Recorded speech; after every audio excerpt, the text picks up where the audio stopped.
Les saludamos desde la iglesia de Nuestra Señora del Monte Carmelo, el Padre Joaquín del Valle de San Joaquín. Para todos los que nos escuchan y nos ven en las redes sociales, les damos un cordial saludo desde esta comunidad de la misa de las 2 de la tarde. Es la primera vez que grabamos la misa, no sé si sea la segunda.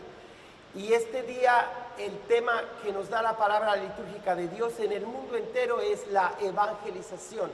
Misión evangelizadora de la iglesia, que tiene 7 tareas fundamentales, esenciales, constitutivas, como sea. Eso será parte del sermón, pero desde ahora les invitamos a que todos, como bautizados, tomen en serio su papel de evangelizadores. Hace 8 días hablábamos de la importancia que tiene el profeta en la comunidad. Dios necesita de hombres y mujeres que hablen en su nombre. Hoy vamos a ver de qué manera podemos ser todos evangelizadores, profetas, hombres y mujeres de Dios, que compartan la buena nueva del reino de Dios que se acerca con todos los que le rodean, en cualquier situación que se encuentre, especialmente en este año y el próximo, que tiene usted que decidir a quién quiere de líder, quién puede hacer un mejor papel de los que se presentan como candidatos a ser presidentes de esta nación o servidores públicos. Recuerde una cosa, ya no podemos escoger entre uno bueno y uno malo, sino entre de los dos malos, el menos malo, que no nos queda de otra. Vamos a pedir a Dios que sea el próximo presidente de la nación más poderosa del mundo, el candidato que menos peligro cause a la nación. Una persona que pone en riesgo la seguridad nacional no solamente no merece ser presidente, sino ni siquiera el título de ciudadanía que busca remover a las personas que ya vivimos aquí y que solamente por su propósito racista nos quiere quitar el derecho de ciudadanos, sea que tengamos papeles o no. Esta persona nacida en Nueva York no puede identificarse solamente como Nueva York, alguien que hace quedar mal esa gran ciudad. No solamente es vergüenza para Nueva York, para el Estado de Nueva York, para la Unión Americana y para las naciones. Ningún ciudadano que desprecie a otras personas por racismo puede llamarse ciudadano de este mundo. No sé de qué planeta o de qué tipo de alienígena se le pueda llamar, pero sin duda esta persona sí merece el nombre de indocumentado, de alien y de ilegal. En cambio, los millones de trabajadores que venimos a construir esta nación, más de 20 millones, no 11 ni 12, somos verdaderos ciudadanos del cielo, de América, de México, y donde quiera que nos encontremos, tenemos la dignidad y el sano orgullo de decir que somos ciudadanos dignos de esta tierra y que queremos con gusto también participar de lo que viviremos hoy, una competencia sana entre los dos equipos de fútbol de Estados Unidos y México. Por lo tanto, no esperen que yo favorezca uno u otro partido, ojalá que empaten, pero mi preferencia no es ninguno de los dos y al mismo tiempo apoyo a los dos. Igual en el mundo de la política, tú no buscas quedar bien con el ser humano, sino hacer lo que Dios te pida, pedir a Dios por aquellos que se dedican a servir a los demás, pero que a veces no están preparados, no son dignos o son malévolos.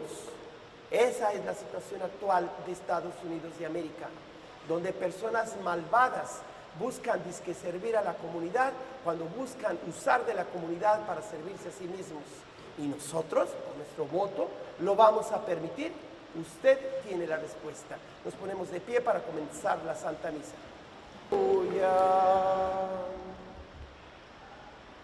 El Señor esté con ustedes. Proclamación del Santo Evangelio según San Lucas. En aquel tiempo Jesús designó a otros 72 discípulos y los mandó por delante, de 2 en 2, a todos los pueblos y lugares a donde pensaba ir. Y les dijo: la cosecha es mucha y los trabajadores pocos. Rueguen, por tanto, al dueño de la mies que envíe trabajadores a sus campos. Pónganse en camino. Yo envío como corderos en medio de lobos. No lleven ni dinero, ni morral, ni sandalias, y no se detengan a saludar a nadie por el camino. Cuando entren en una casa, digan que la paz reine en esta casa. Y si ahí hay gente amante de la paz, el deseo de paz de ustedes se cumplirá. Si no, no se cumplirá. Quédense en esa casa, coman y beban de lo que tengan, porque el trabajador tiene derecho a su salario. No anden de casa en casa. En cualquier ciudad donde entren y los reciban, coman lo que les den, curen a los enfermos que hay y díganles: ya se acerca a ustedes el reino de Dios. Pero si entran en una ciudad y no los reciben, salgan por las calles y digan: hasta el polvo de esa ciudad que se nos ha pegado en los pies, nos lo sacudimos en señal de protesta contra ustedes. De todos modos, sepan que el reino de Dios está cerca. Yo les digo que en el día del juicio, Sodoma será tratada con menos rigor que esa ciudad. Los 72 discípulos regresaron llenos de alegría y le dijeron a Jesús: Señor, hasta los demonios se nos someten en tu nombre. Él les contestó: di a Satanás caer del cielo como el rayo.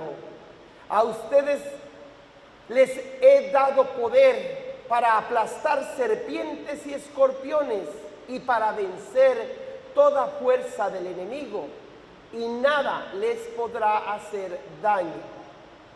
Pero no se alegren de que los demonios se les someten.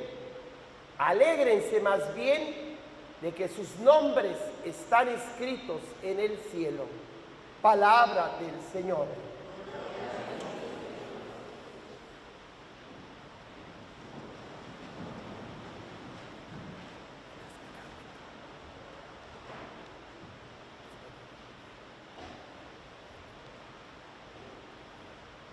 Hoy, como en ningún otro domingo, se nos hace una invitación a tomar nuestro papel de ser miembros activos del cuerpo de Jesucristo. Es lo mismo de ser miembros de la iglesia.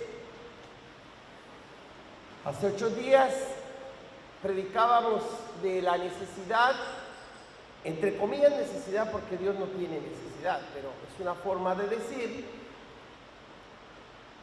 que más bien esa necesidad es nuestra necesidad, de que Dios hable a hombres y mujeres entre ustedes, igual de santo, igual de pecador, tantitos de las dos cosas, pero para que usted pueda escuchar de parte de Dios qué es lo que quiere Dios, qué es lo que Él planea para todos los pueblos, para todas las familias, para todas las personas, para todos los grupos, para todas las naciones.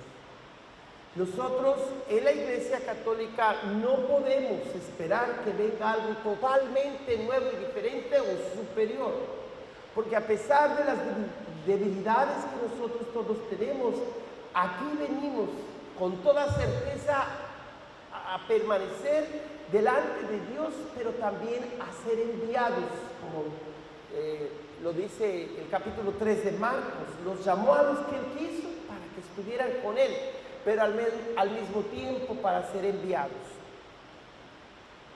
Pues bien, nosotros hoy, cuando escuchamos al profeta Isaías decir que Dios es como una mamá alimentando a su bebé, raramente escuchamos que una religión o que la iglesia tenga esa imagen de Dios, de una mamá con pechos abundantes.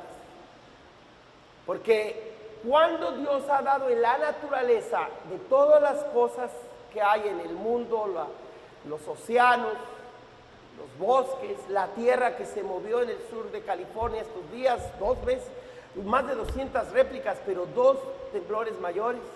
Pero ante todo, que haya hecho a un hombre y una mujer y de quienes usted y yo procedemos. Desde que preparó esa pequeña camarita, esa casita, esa sala que le llamamos el vientre materno, como la primera experiencia del paraíso que cada ser humano tuvo al origen de su vida. Así como hubo un paraíso al origen de la humanidad, también hay un paraíso al origen al comienzo de cada individuo.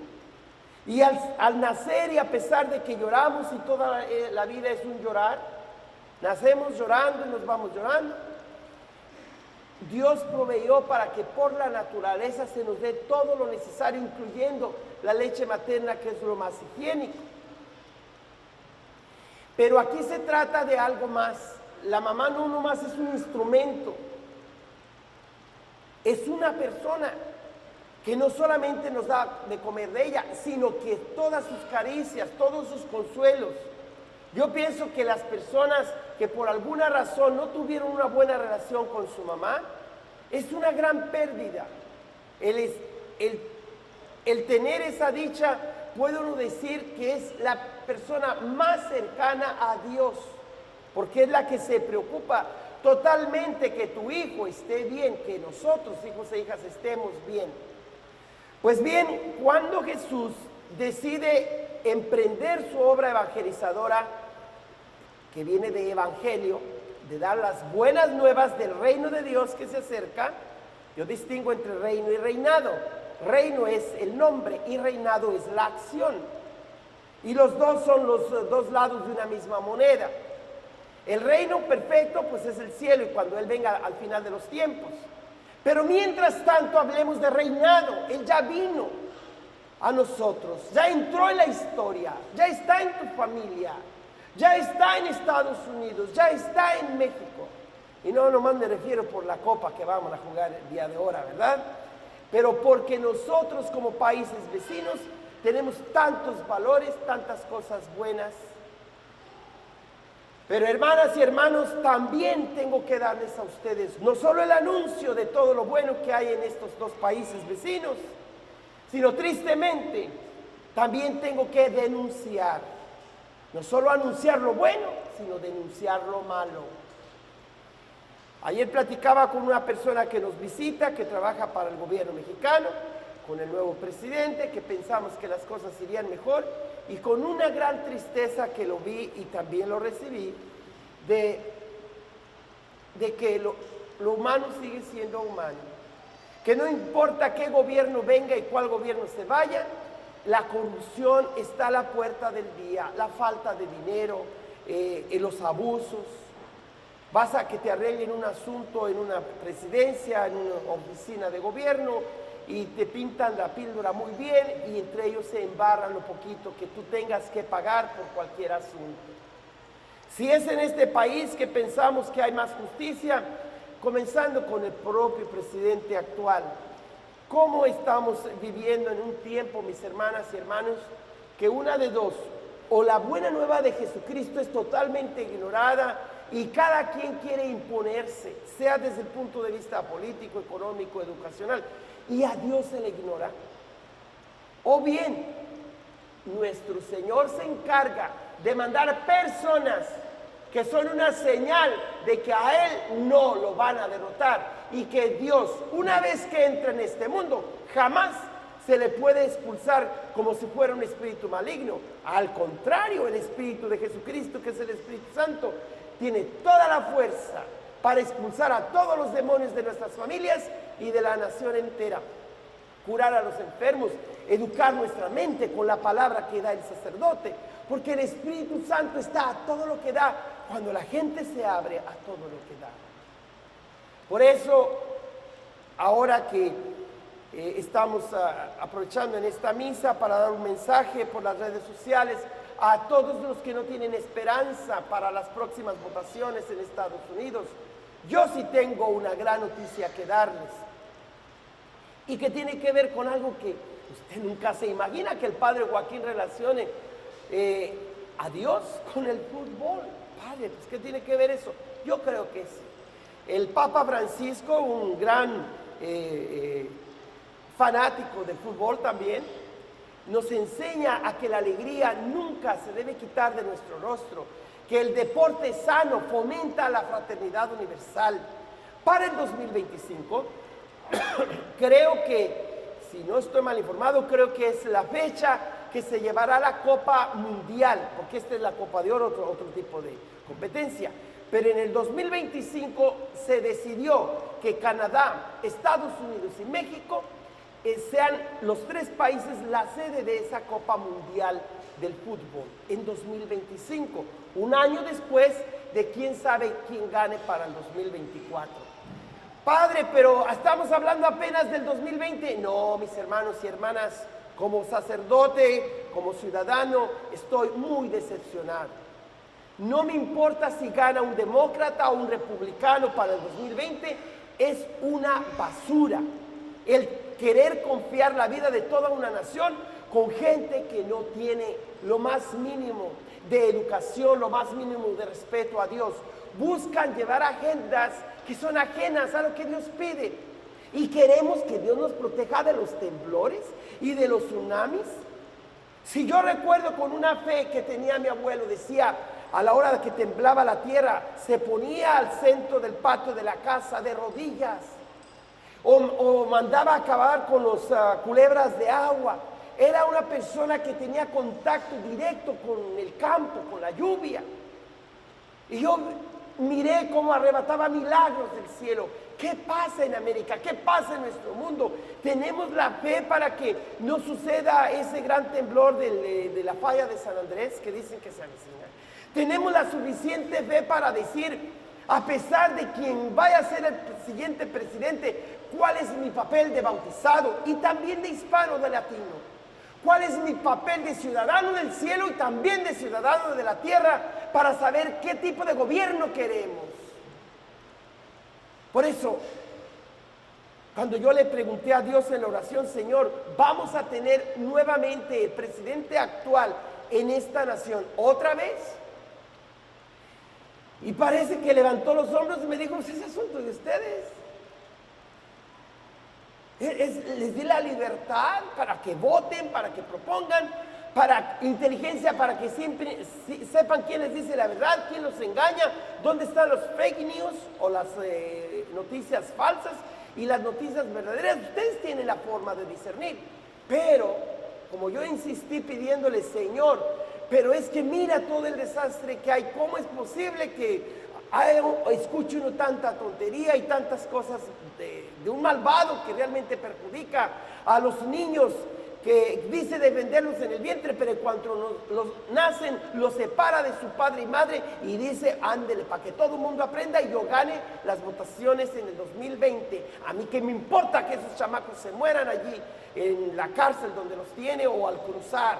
Yo quiero ganar, ándele. Eso, Señor, ¿lo ves bien?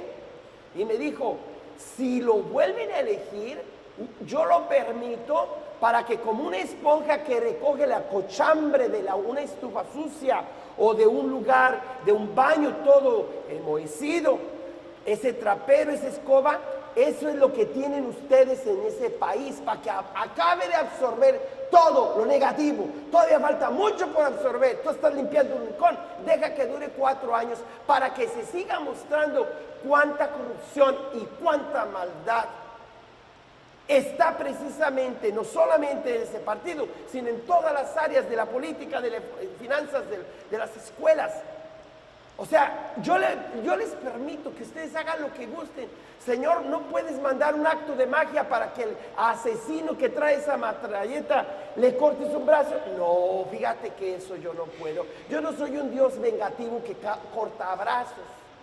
Lo que puedo hacer es que antes de que suban a esas torres gemelas del principio del siglo, evitar que la gente llegue a trabajar, que se les haga tarde, que se entretenga por una razón o por otra. Anduve con mi mano haciendo todo lo posible para que sea lo menos posible de gente que vaya a entrar a esas torres ese martes tan bonito, ese día tan lleno de sol, pero con tanta maldad en los que buscaban destruir este país. Por eso, mis hermanos y hermanas, yo le pido a Dios, con el evangelio que tenemos, que Dios bendiga a toda América. Eso de que Dios bendiga a América, cámbienlo de su boca, agreguen la palabra toda América. Que Dios proteja a Estados Unidos. Esa es otra petición que pido, porque este país tiene derecho a tener sus leyes y no nomás podemos entrar y salir porque nos da la gana. Es un país de leyes, pero también de inmigrantes, que nos dé la protección de los terroristas.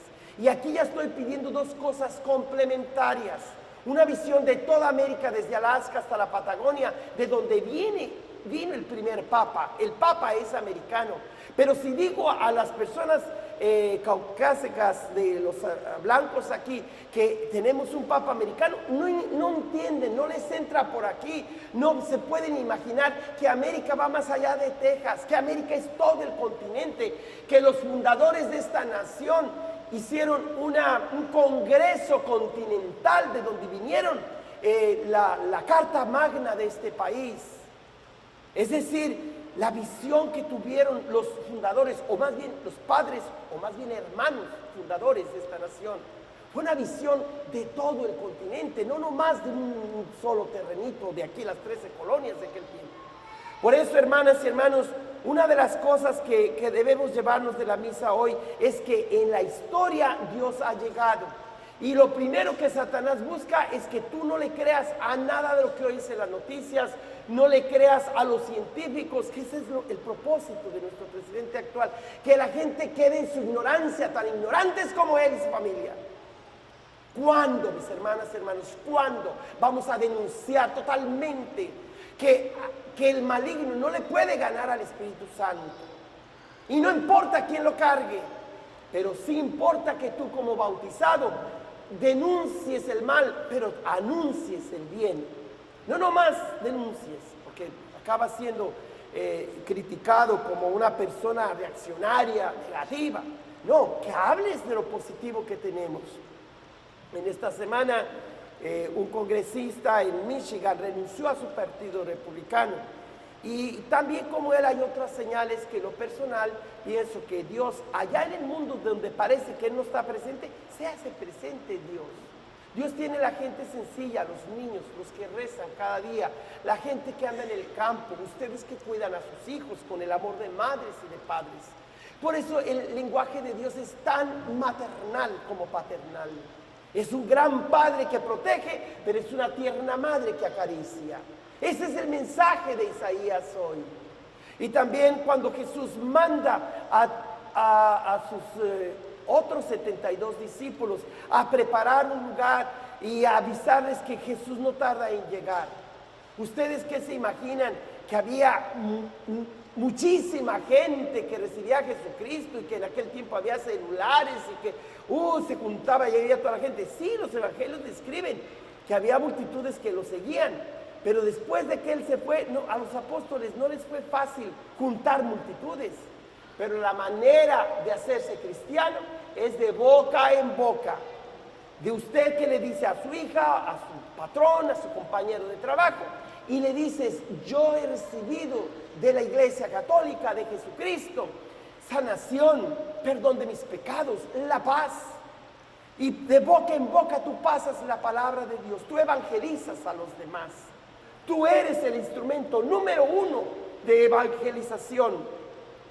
¿En qué consiste esta obra maravillosa que Dios ha traído a su iglesia? En 7 tareas esenciales. La primera les he llamado ya antes, lo he mencionado en otros sermones, querigma. El segundo, koinonía. El tercero, martirio. El cuarto, eucaristía. El quinto, liturgia. El sexto, diaconía. Y el séptimo, ágape. Les estoy hablando en griego. A ver si me entienden, ¿verdad?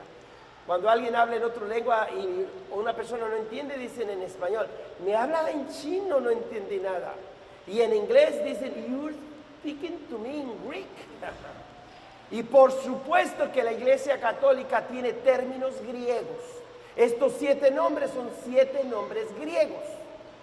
Porque la Iglesia en su origen habló el griego. Jesús habló el hebreo y el arameo y el griego y el latín quizá. pero ya los primeros discípulos de la iglesia, en su mayoría el lenguaje común era el griego, como en este país el lenguaje es el inglés. Ahora bien, hermanos y hermanas, esas 7 cosas no hay tiempo para explicarles todo lo que eso significa, pero sí quiero decirles que en la Iglesia Católica hacemos un camino de constante conversión a Dios, comenzando con el querigma, que se dice anuncio de la buena nueva y denuncia del mal, la coinonía, que es hacer la comunidad, ustedes y yo, el hecho de que somos la parroquia de Monte Carmelo, que hay convivencia al salir de la misa, comprando tacos o aguas, todo lo que hacemos, y tenemos ese sentido de valorarnos, de venir a un grupo de crecimiento, a tener las varias cosas que hacemos con el sacerdote, no alejados de los separados, sino junto conmigo y yo con ustedes, hacemos la unidad reconciliadora, que es el segundo aspecto de la evangelización. El primero es el evento de Cristo muere y resucita, y ese es el gran anuncio, que la muerte ya no nos espanta porque Él ya ha triunfado sobre todo lo malo que hay en este mundo, que simboliza el pecado y la muerte. El segundo aspecto de la evangelización es la familia de fe, la iglesia, la unidad, la comunión. Y el tercero es que cuando usted se le pregunta por qué es católico, por qué es creyente, y usted da razón de su fe, usted está a favor de la verdad, usted no se calla, usted sabe que hablaron mal de un sacerdote, y en lugar de echar más leña al fuego, un momento, por favor, él es tan humano y tan pecador como todos, pero dele el respeto que necesita. Igual, también, mis hermanos y hermanas, cuando una persona descubre que lo que buscan los que te venden aseguranzas, los que venden el comercialismo, que te engaña tanto, que te vende una cosa que dice que es oro y luego nomás se mancha, ya no es oro. ¿Cuánto lenguaje comercial usa nuestro presidente? Pues para eso se entrenó, para decir que todo lo que él vende y dice está lo correcto, es fabuloso. Perdió las elecciones en noviembre pasado, maravilloso. O sea, va a perder, ojalá no sé, si pierda para las siguientes elecciones, pero para él nunca va a ser loser. Él no va a ser el que pierde. Él va a llamarle, ya de todo ni quería ser presidente, de todo yo salgo ganando. Mis hermanas y hermanos, una de las cosas que se requiere para aprovechar la misa es ser honestos, no mentirte a ti mismo ni creas que le mientes a los demás. Segundo, humilde. Tercero, tener la fe, que cuando venimos a la iglesia venimos a que Cristo se haga presente para que tú lo hagas presente allá en el mundo durante la semana. La fe y el amor. Nosotros, a pesar de tener tanto de qué escandalizarnos, de que nos duele que alguien nos hiera, nos molesta, alguien que más te hace sufrir en casa no es el vecino, ya he dicho, no es el gobierno, no es la iglesia, eres aquella persona de quien se espera más amor. Es la mamá, es un hermanito, es un tío, es un compadre, de quienes más se siente uno que lo han herido. Las personas que más amamos son las que más nos hieren. Por eso, hermanas y hermanos, no se les olviden que allí donde has sido herido, pues necesitas aprender a perdonar. Ese es un testimonio de la verdad. Entonces está el querigma, la coinonía, el martirio, está la Eucaristía, esta reunión dominical que es la acción de gracias. Esto es el centro de la evangelización. Para los evangélicos es el texto sagrado, para nosotros es la comunión sagrada. Y todo el cristianismo, sean católicos o los no católicos, pero que creemos en uno mismo Jesucristo, tanto la Biblia como la Eucaristía son el centro de lo que este movimiento del Espíritu Santo llamado cristiandad está haciendo avances para que la gente realmente se convierta y le sea fiel a Dios. Otros no son verdaderos cristianos, son simplemente seguidores sin compromiso alguno, que se adherentes diríamos, pero no discípulos.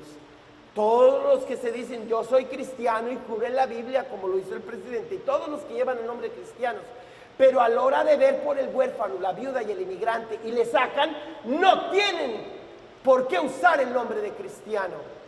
Será lo que sea, pero cristiano no. Un verdadero cristiano es lo que hace Cristo, el que obedece a Cristo, no el que nomás, ay, soy cristiano. Pues ¿de dónde? ¿De qué? ¿Dónde está ese ejemplo? Por eso, hermanas y hermanos, la Eucaristía es y la Santa Biblia lo que nos alimenta nuestro compromiso con el Señor.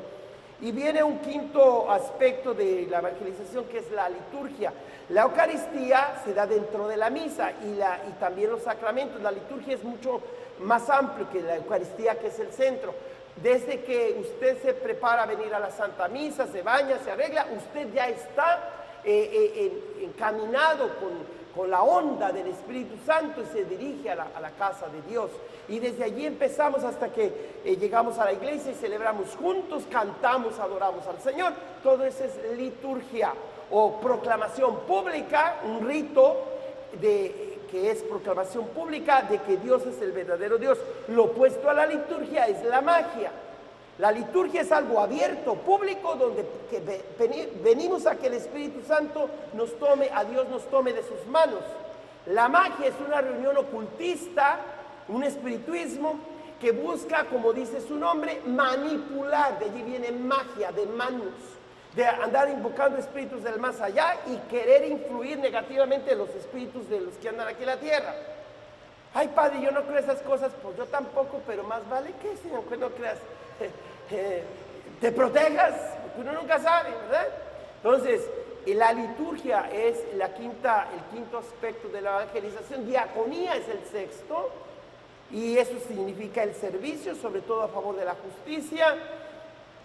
Ahí tenemos como pues los obispos han tenido diferentes reuniones desde el Vaticano II hasta la fecha, y cómo el Espíritu Santo, por medio de la institución de la Iglesia, ha dado la pauta de dónde quiere que la Iglesia camine, qué rumbo, según los últimos papas que Dios ha dado, los pontificados desde Juan XXIII, San Juan XXIII, San Pablo VI, los dos papas del concilio, por supuesto Albino Luciani, que nomás duró 30 días de papa, enseguida San Juan Pablo II, después Benedicto, el emérito papa, que todavía vive, que tiene el nombre de emérito porque lleva ese título, pero ya no hay dos papas en la iglesia, nomás puede haber uno solo.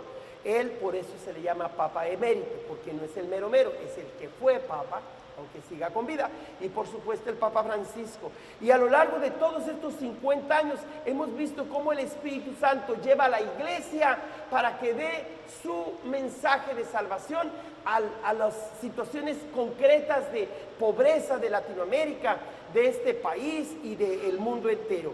Y finalmente el último nombre de la evangelización se llama ágape, o amor incondicional, que Dios tiene por usted y por mí, y no importa si somos malagradecidos, si le fallamos, Él no deja de amarnos como una madre tierna y fuerte a la vez, que no deja que le haga ningún daño a sus hijos. Solamente, pues para el récord ya les dije esas 7 cosas: querigma, coinonía, martiría, eucaristía, liturgia, diaconía y ágape. Y estos eventos que usted y yo debemos siempre mirar hacia atrás y ver cómo Dios se ha encargado de guiar a su iglesia, y por la iglesia guiar al mundo entero. La primera conferencia de los obispos que hubo en América se llamó Río de Janeiro, fue en 1956, 4 años antes del Vaticano II. En 1968, 3 años después del Vaticano II, en Medellín, Colombia, el Papa ahora San Pablo VI, visitó Colombia, de las pocas veces que en el tiempo moderno se visitaba un país por parte del Papa. Ya con Juan Pablo II visitó casi todos los países del mundo. Pero en 1968 era raro que el Papa saliera de Roma y fue a Medellín, Colombia, a inaugurar la segunda conferencia episcopal de los obispos, y el tema fue la justicia en las comunidades de base. En 1979, el primer viaje que hiciera uno de los papas que duró más en el papado, 26 años de papa, fue en México, y fue a inaugurar la tercera conferencia episcopal, cuya meta era la evangelización en el presente y futuro de América Latina, en 1979, en Puebla de Los Ángeles, en México. Vino una cuarta conferencia de los obispos que fue en Santo Domingo en 1992 para celebrar el medio milenio o 500 aniversario de la primera evangelización de América. Y allí el Papa enfatizó el valor de las culturas, reafirmó la opción por los pobres y sobre todo la familia. Así es que los obispos, también por supuesto bajo la presidencia o que el mismo Papa haya presidido estas reuniones, significa la comunión que hay en esta su iglesia, que comenzó con esos 12 apóstoles, con esos 72 discípulos que oímos hoy en el Evangelio, y que hasta la fecha sigue avanzando a lo largo de la historia. En el 2007, el Papa Benedicto presidió la quinta conferencia episcopal latinoamericana en Brasil, en el santuario de Nuestra Señora de Aparecida. Entonces ya no se llamaría tanto Río de Janeiro, sino Aparecida, que está en la misma ciudad de Río de Janeiro, en Brasil, pero ya lleva el nombre del santuario de la Virgen, que de por sí tiene muy parecido con la Virgen de Guadalupe. Y aunque el Papa Benedicto, ahora el Papa Emérito, presidió esa conferencia, quien se llevó el trabajo arduo y persistente para que este evento tuviera éxito, era el entonces cardenal, o todavía era, sí, no sé, creo que ya era cardenal, Jorge Mario Bergoglio, arzobispo de Buenos Aires, y el ahora Papa Francisco. De esa manera, mis hermanos y hermanas, el Espíritu Santo, Dios, Jesucristo, la palabra toda de Dios, tiene eficacia en esta su iglesia, y ya depende de los gobiernos y todas las organizaciones de finanzas y de las familias si quieren escuchar la voz de Dios en la iglesia o si la quieren ignorar. ¿Cuándo será una sexta conferencia? Ojalá que sea la primera de verdad intercontinental, o más bien continental, de todos los países de todo el hemisferio, Canadá, Estados Unidos y toda Latinoamérica. Ojalá que sí se dé pronto esa siguiente conferencia, que sería la primera a nivel continental, sería la sexta a nivel latinoamericano. Ojalá que fuera en Canadá, pero bueno, yo lo menciono ahora por si un día sucede, y sabiendo que el tema que yo pienso que el Espíritu Santo está pidiendo a todas las personas para que se aborde a nivel continental y no nomás latinoamericano, regional o de las conferencias del norte de América del Norte, es el tema de los inmigrantes. Quiero con esto concluir que la evangelización de Jesucristo, la buena noticia de que el reino de Dios se ha acercado, nunca va a parar. Y aunque sea por personas que yo diría que nada tienen que ver, como ese candidato, ¿verdad?, de allá de Michigan, que renunció a este partido. Ahora, ¿yo por qué nombro personas específicas? Porque de esa manera el reino se expresa por medio de este sacerdote que les predica, por medio del obispo que tenemos, José, su hermano, diría el arzobispo de Chicago: soy José, su hermano. Nuestro obispo se llama José y se ha presentado con la misma actitud que José, el que fue vendido por sus hermanos, y que sus hermanos no querían verlo de tanta vergüenza del daño que le habían hecho y el bullying. Y sin embargo él se descubre a ellos y les dice: no me tengan miedo, acérquense, soy José, su hermano. Pues mis hermanos y hermanas, Dios trabaja por esas madres dedicadas a sus hijos, por esas personas en el campo, por esas personas en las panaderías, donde quiera que tú trabajes, en una lechería, donde quiera que tú le haces un buen negocio a tu patrón, te pague bien, te pague mal, ojalá que sean más justos en el salario, pero usted vale mucho más que el presidente actual y que yo mismo, si yo les estuviera hablando cosas erradas. Usted vale mucho más, porque el sacerdote nomás el domingo les predica la palabra de Dios, pero usted está predicando a esos niños que cuida, a ese enfermo que visita, a ese preso que le lleva una señal de esperanza. Cuando usted vive en paz, que es la paz que nos quiso traer Jesucristo, usted está más cercano de hacer que el reino de Dios baje del cielo allí en su casa. Yo solamente hago el servicio de predicárselos, pero a ustedes quien se lo tiene que apropiar y vivir día con día de acuerdo a la buena nueva de Jesucristo, y no desanimarnos, que a pesar de que otros tienen proyectos malévolos, no van a durar mucho. Son como los cadáveres que nomás les crecen las uñas, pero prontito se les acaba la fuente del agua, porque en su cerebro y en su corazón, en su cuerpo y en su alma, no tienen el Espíritu de Dios. Todo partido, como lo vemos en los partidos actuales de México, ¿qué está pasando con el PRI, con el PRD? ¿Dónde está? Creo que desapareció. La Morena apenas están dando el gatazo porque es el presidente que tienen ahorita. ¿Qué pasa con el Partido Republicano cuando llegó este sinvergüenza a deshacerlo? ¿Qué pasa con los demócratas? El presidente Obama prometió que traería esa amnistía o como no se llama, reforma migratoria integral, pero fue el que tantas gentes expulsó de aquí. También están compitiendo con nosotros, que somos gente de bien, que en nuestra mayoría no somos criminales ni violadores, sino gente de bien, y creen que Dios está ignorando la manera como nos tratan. Por favor, en 1988, recién que salí del seminario y que se estaba lanzando la señora Feinstein y también el señor Pete Wilson, ese año yo le pedí a Dios que este hombre no se lanzara para presidente de Estados Unidos, que le quitara la voz cerca de la fiesta de la Virgen de Guadalupe en 1988. Y el hombre se le fue la voz, se propuso ser presidente y nunca lo logró, no pudo decir su discurso. Esta vez con este hombre allí que tenemos ahora, pues se nos olvidó rezar o nos comieron el mandado. Bueno, dicen que le ayudó otro país extranjero, pero vamos a seguir permitiendo que la verdad sea apagada solamente porque la mentira y todo lo que está pasando es algo regular, normal, la corrupción, la mentira, corrupción en México y mentiras aquí. Usted y yo decidimos si traemos el reino de la verdad, el reino de la libertad, el reino de la fe hacia nuestros contactos, o si permitimos que discursos vacíos políticos o de finanzas que el dictador que se llama mercado, que es el que decide cuánto crédito tienes, a cómo está el dólar, qué tanto se maneja el dinero, y que el dinero es el Dios de la tierra, el nuevo becerro de oro. Tú decides si nuestro Dios siga siendo ese becerro de oro llamado el mercado internacional, o si nosotros decimos que Dios es lo más importante, y enseguida tus hijos, tú como padre y madre, y vamos a ver de qué manera nos educamos para que el mal no impere en nuestras relaciones humanas. Puestos de pie, profesemos nuestra fe. ¿Creen ustedes